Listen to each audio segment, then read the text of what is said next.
Okay, good. I was like,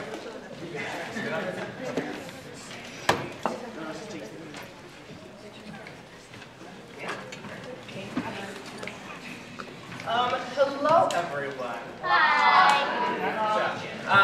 So this is Orlando's fabulous, wonderful scene study class, or at least most of them. Of course, I am not Orlando, but I was assisting the class. I will give this little disclaimer. One of our fabulous pairs is missing their other half. Lourdes and Gustavo were doing a scene from Eurydice by Sarah Rule. They're going to be doing that at a later date when Gustavo was here. Apparently, we had a little sibling born, so still celebrating something.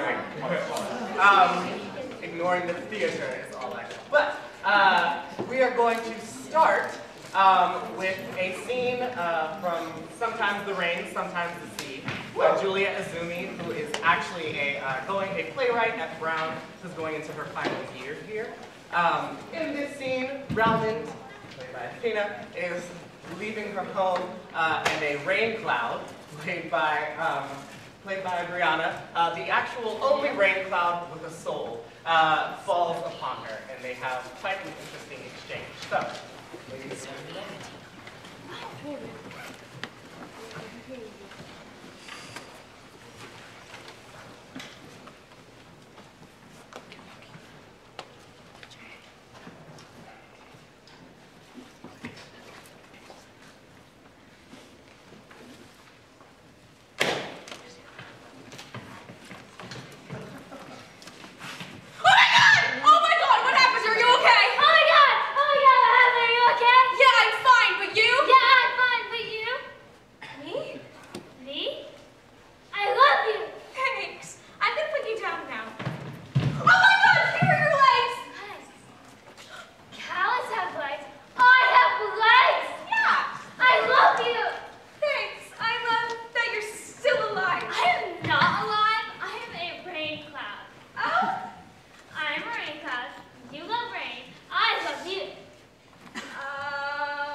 So, in this scene, Pilar is getting ready for a ball, a dance, and Victoria, the maid, comes in to help her get ready, and they have a plan that comes up a little while into it. So, Ladies, whenever you're ready. Victoria, come out. Good morning. Here I am. Oh, God, now that's uniform. Thank you, Senorita Pilar. You don't have to call me like that. But you said I stayed in front of my father for the sake of appearance. It's time to get you ready for the ball, Pilar. I don't know when to go. We promised your mother that you would be there. Now sit down, Pilar. My mother tells me that the only time you ever relax is when she's brushing your hair. I hope Hortense is feeling better. When you see her here tonight, will you sign my law? My mother is not sick. She is in jail. No. What happened? She's accused of shooting Dr. Mendoza. Hortensia would never do such a thing. You're right.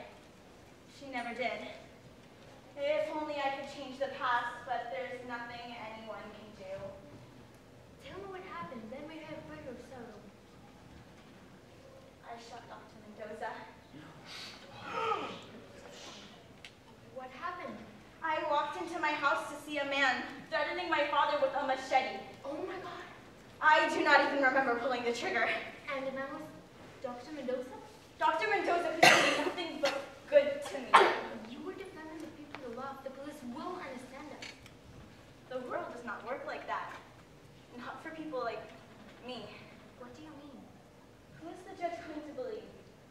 The rich and respected doctor, or the daughter of a poor farmer? Who would you believe? I would. You. My mother has taken the blame.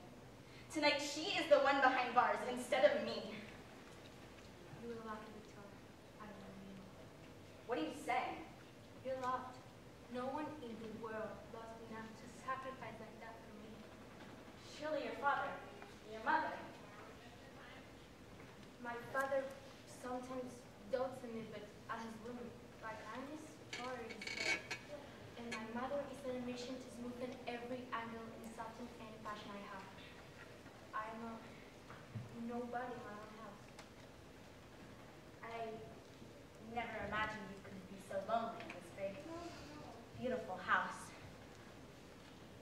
Your mother cursed me. She gave me my first book of poetry. My mother says your poems are so vivid. Please, recite one for me.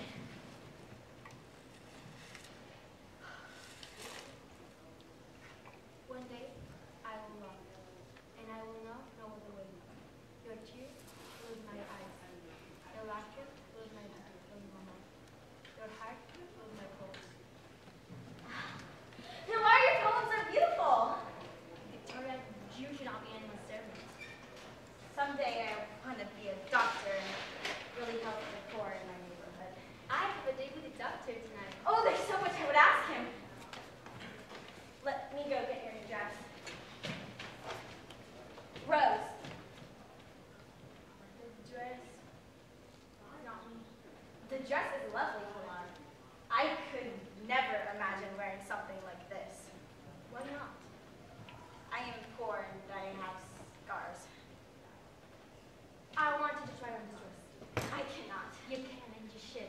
Now, I never touched something so fine before. try on, Victoria, please. My mother is not here, and it's just you and me.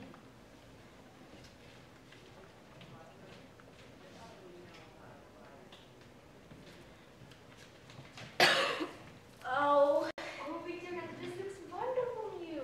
is this me? Am I dancing? I have an idea. Wait, what are you doing? Tonight, you will dance in my dress, and I will wear your uniform. But your parents, what about the coronation? That's not until midnight. My parents will be so busy socializing, they will not look for me until the coronation. We have plenty of time to change for them. But, Hortensia has been telling me for 18 years stories about your family, and I've dreamed of being with you. Tonight, you will be like drums. and you will be my maid, Victoria Maria. This promises to be an unforgettable night. Singing.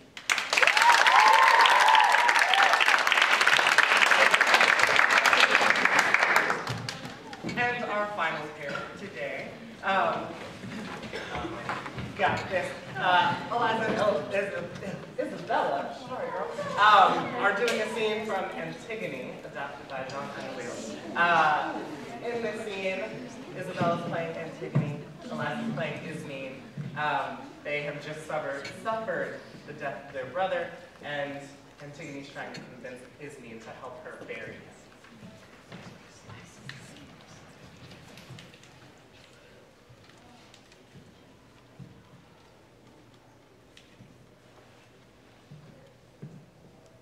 Aren't you well? Oh, of course I am. Just a little tired. I got up too early. I couldn't sleep either. Ismene, you ought to not go without your beauty sleep. Don't make fun of me. I'm not Ismene, surely. This particular morning, seeing how beautiful you are makes everything better. Wasn't I a miserable little beast when we were small? I used to fling mud at you, put worms down your neck.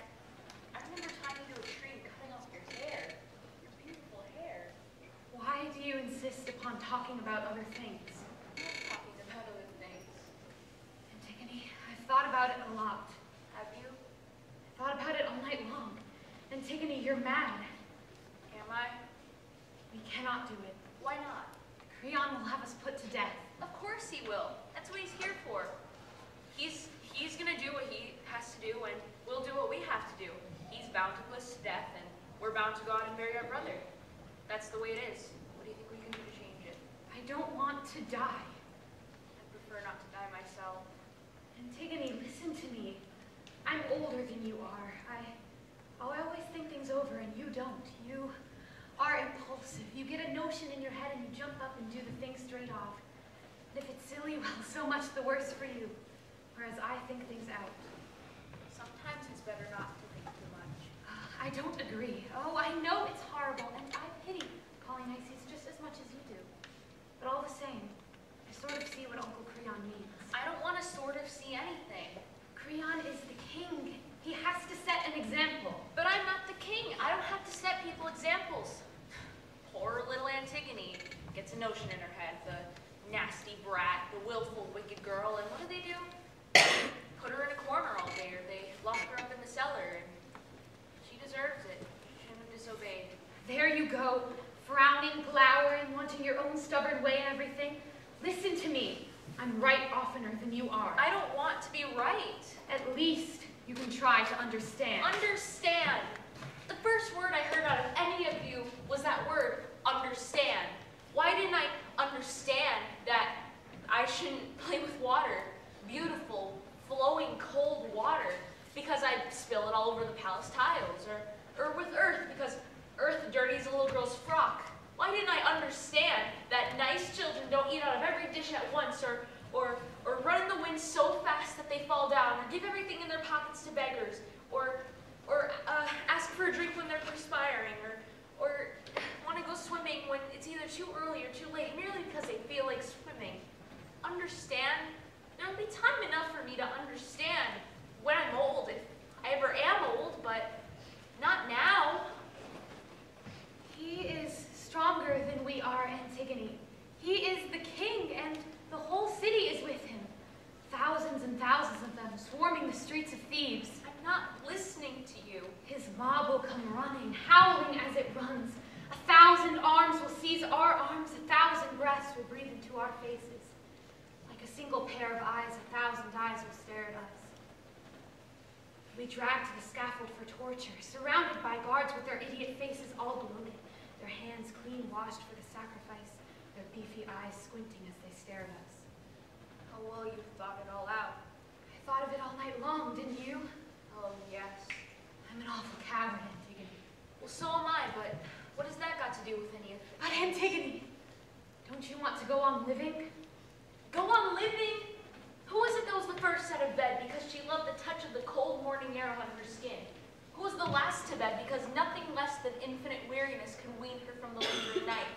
Who wept when she was little because there were too many grasses in the meadow, too many creatures for her to know and touch them all? Darling little sister. No, for heaven's sake, don't let us start sniveling. You say you've thought it all out. The howling mob, the torture, the fear of death. They've made up your mind for you, is that it?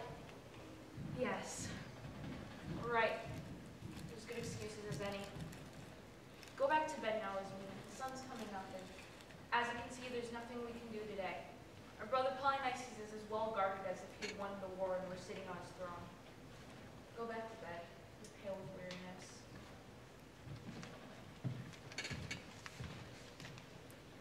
I can't sleep. I know I'm terrified. I'm so afraid that even though it is daylight, you will still try to bury Polynices. Antigone, little sister, we all want to make you happy. We are alive. We love you. We need you. You remember what Polynices was like. He was our brother, yes, but he's dead.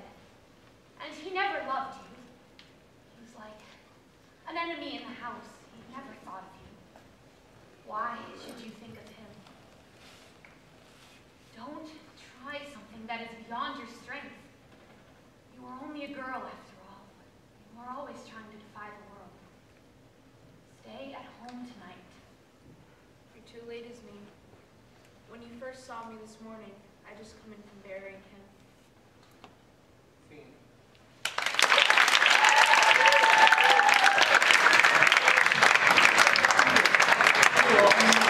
And please, one more round of these wonderful work.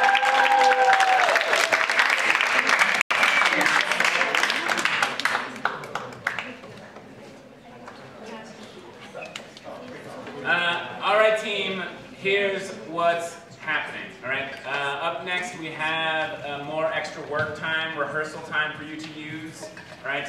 You have about 25 minutes, all right? And then we'll be back, and for the afternoon, we've got Gunner's scene study. So if you're in Gunner's scene study, where do you want them, Gunner? Behind the curtain. All right, Or just so, meet me on stage. yeah, so if you're in Gunner's scene study, come check in with Gunner during this break. After Gunner's scene study, we have JK, LOL, and then we've got Karen's scene study and Karen's Shakespeare 201 to round out the day. All right, 25 minutes. See you back in.